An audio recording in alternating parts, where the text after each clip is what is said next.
Bonjour.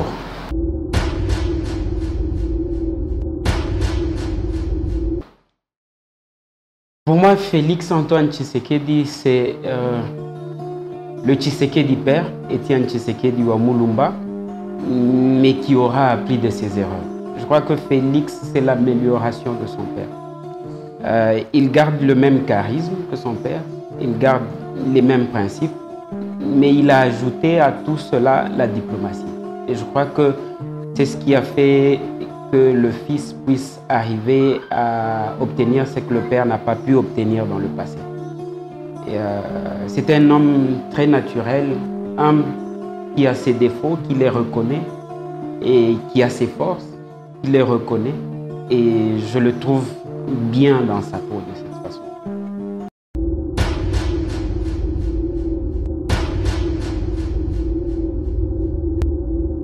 Écoutez, vous venez de dire que c'est 37 ans après. L'UDPS a toujours eu une politique de proximité. Elle a toujours été dans la masse. Et avoir fait 37 ans de lutte à côté de ce peuple-là, à se battre, je ne pense pas qu'il y ait eu une stratégie spéciale qui ait été montée par X ou Y. Je crois que le parti et l'UDPS elle-même est restée dans les esprits des gens. L'UDPS, c'est maintenant un esprit. Ce ne sont plus les individus où, dès qu'on parle de l'UDPS, on sait reconnaître ce qu'il y a comme valeur. Ce sont ces valeurs que véhicule l'UDPS qui ont fait sa propre publicité. Personne d'autre n'a pu faire la publicité de l'UDPS. Et je crois que ça aura aidé le fils, le nom du père aidant a pu booster et par reconnaissance aussi pour certains, on a pu atteindre l'objectif qu'on pouvait atteindre.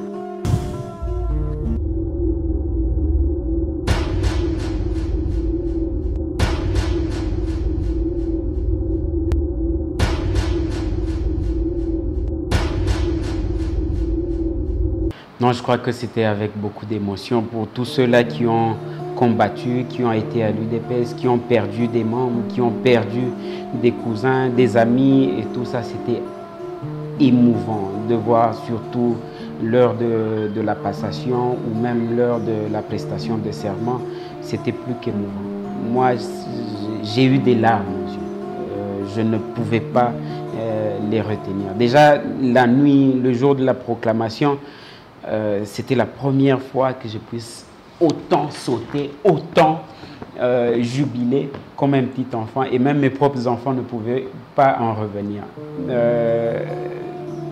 Non, c'est dans l'émotion qu'on a pu fêter ça.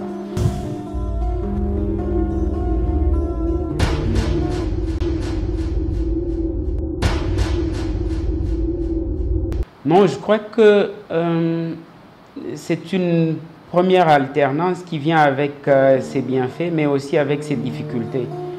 Les premières, c'est on sent quand même une sorte d'ouverture. On dirait qu'on a déchaîné les gens qui peuvent maintenant parler librement.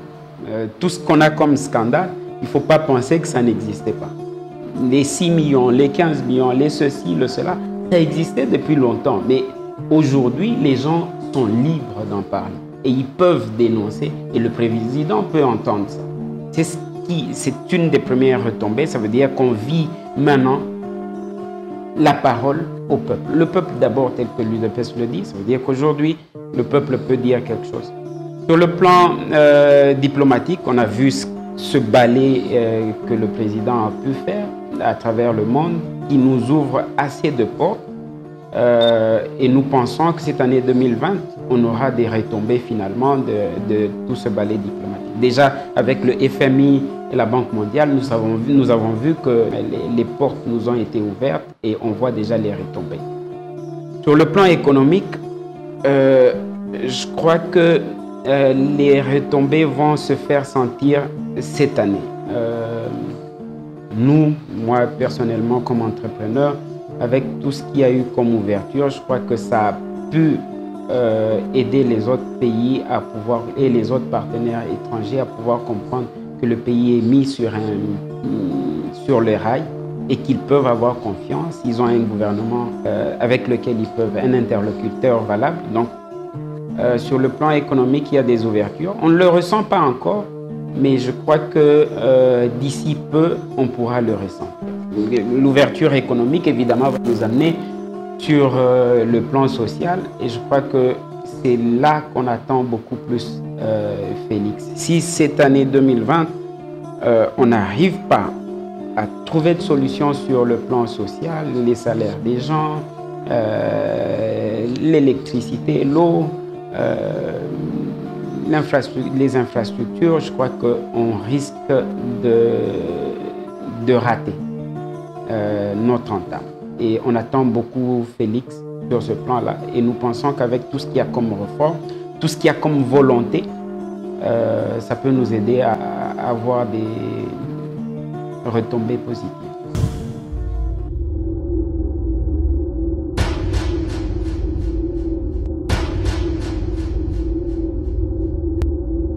Non, mais c'est un homme du peuple. Et il y a un comédien qui disait que le bien avec Fachi, c'est que s'il y a un problème, on peut aller l'accuser chez sa mère, dont on connaît l'adresse.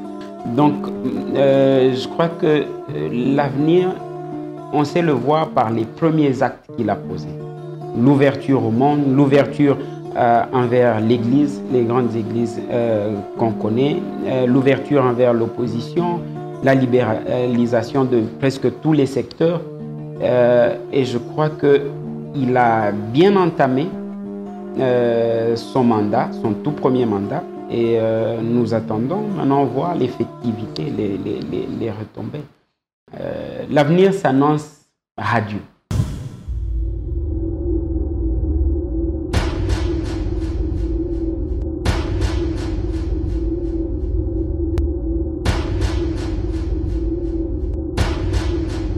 Je crois que c'est à ce niveau-là que Fachi devrait avoir le courage politique de dénoncer cette histoire. Ne parlons pas de coalition. Nous sommes dans une cohabitation. Et les faits et gestes des uns et des autres nous le démontrent. Vous avez un président qui peut prendre une décision et en même temps c'est sa propre majorité qui le bloque. Vous avez certains ministres de l'opposition, de l'UDPS ou de l'UNC qui ont du mal à pouvoir bien prester, à pouvoir être dans leur peau de ministre. Il y a beaucoup de choses qu'il faut redire sur cette coalition et je crois que sur ce plan-là, je lui demanderai personnellement d'avoir le courage politique de dire carrément que nous sommes dans une cohabitation que dans une coalition. C'est vrai que la coalition, c'est la meilleure option qui puisse exister, mais je ne crois pas en la bonne foi du FCC. Personnellement, pas du tout.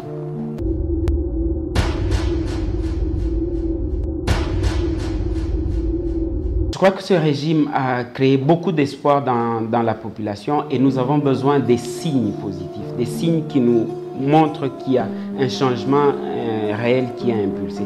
Et ce changement réel doit déjà se sentir autour du président de la République. Et à ce niveau-là, je pense qu'il faut qu'il revoie un peu l'image de son entourage. Ça veut dire son cabinet, ses conseillers spéciaux, ses conseillers principaux. Il est pléthorique, budgétivore et parfois on ne le sent pas en adéquation avec les intérêts du peuple.